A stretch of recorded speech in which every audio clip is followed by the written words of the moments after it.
10 Most Controversial Refereeing Decisions in Football History, ranked. The standard of refereeing across football has been hugely contentious in the 2024-2025 season, especially in the Premier League. The introduction of VAR has only added to the controversy, with managers and players alike often criticizing its impact. The World Cup, Champions League and Premier League have all seen some controversial refereeing decisions over the years. In football, and in sport in general, the job of referee is certainly one of the most difficult there is. Observed and regularly criticized for their decision-making, whistleblowers the world over have at least one thing in common: they are all in the same boat.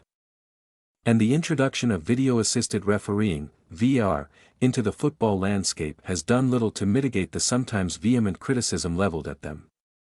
And while some of these criticisms can be out of all proportion, others are more than justified, as the situation seems to flirt with the limits of parody. This article now takes a look back at 10 of the most controversial refereeing decisions of all time. It was an obvious mistake that gave grist to the mill of the many critics of video-assisted refereeing. In October 2023, as Liverpool travelled to Tottenham Hotspur Stadium for their Matchday 7 clash, Luis Diaz thought he had opened the scoring, only to see his goal ruled out by VAR for being offside as he took space.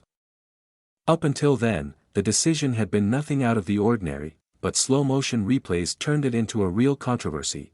From the footage, it was very clear that the Colombian was in a legal position when the ball was released, thereby validating what should have been the opening goal.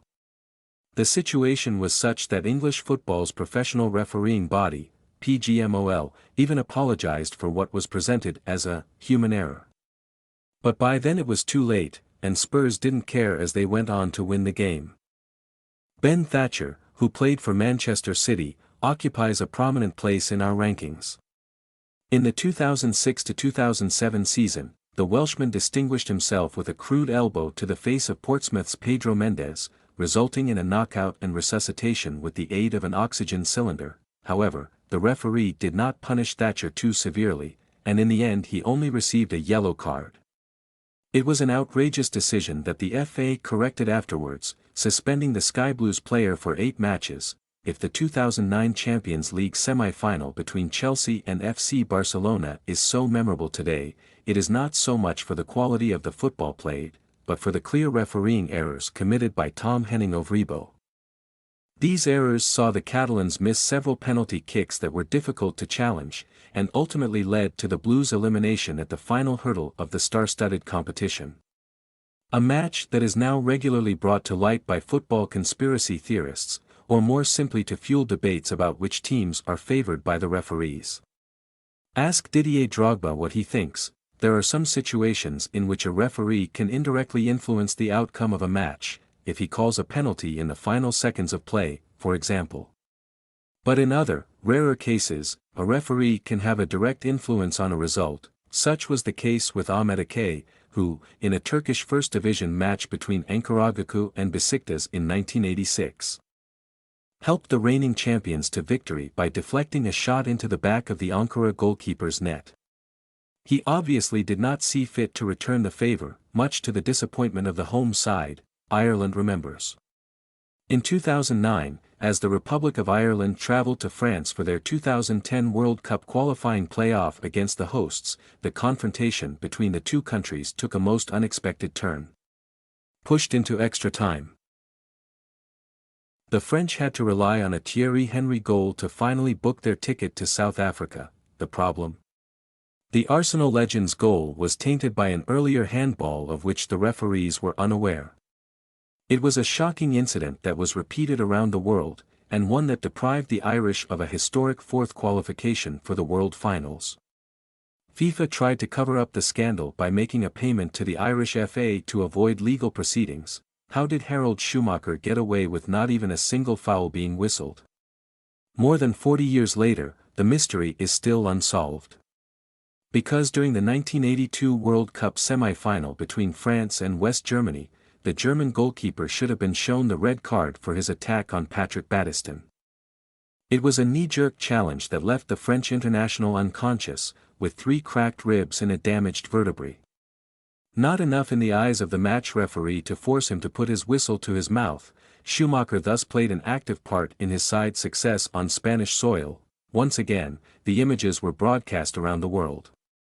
In 2021, when Mali faced Tunisia in the group stage of the African Cup of Nations, the match was marked by an improbable refereeing decision, that of blowing the final whistle before regulation time had even elapsed. It was an unusual situation, to say the least, thanks to Zambian referee Janny Sikazwe, whose final whistle sounded first in the 85th minute and then again in the 89th.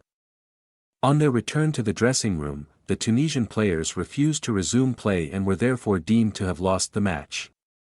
CAF's refereeing chief, Issam Abdel Fattah, explained that Sikazwe had suffered from dehydration and sunstroke. Imagine if a referee, convinced that a player had tried to push him over the edge, tackled that same player and sent him off. Impossible, isn't it? And yet it is. In January 2018, when FC Nantes were hosting Paris Saint-Germain in Ligue 1, the match whistleman, Tony Chapron, caused a stir after hooking the leg of Brazilian defender Diego Carlos and sending him off for no visible reason. At the time, the incident earned the French referee an 8-month suspension, 6 months firm suspension and 2 months probation, from his duties. It was a sanction that precipitated his retirement, which was due to end at the end of the 2017-18 season. It doesn't take a great football knowledge to know that 2 yellow cards to one and the same player are synonymous with a red card, and therefore a sending off. Well, that's what everyone thought until Graham Poll revisited the rule in his own way. On the whistle for the group stage match between Australia and Croatia at the 2006 World Cup, the English referee awarded not 1, not 2, but 3 yellow cards to Vitrini defender Josip Simunic, before finally sending him off.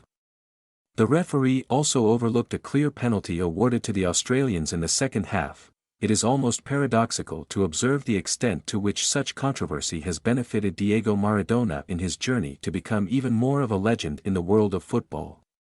In the 1986 World Cup quarter-final between Argentina and England, the Pibe de Oro distinguished himself with a hand goal that went unnoticed by the referees and has now become as legendary as it is controversial. The first part of a masterpiece divided into 2 acts, during which the brilliant left-footed player also graced the world with what many still consider to be the finest goal in the history of the competition.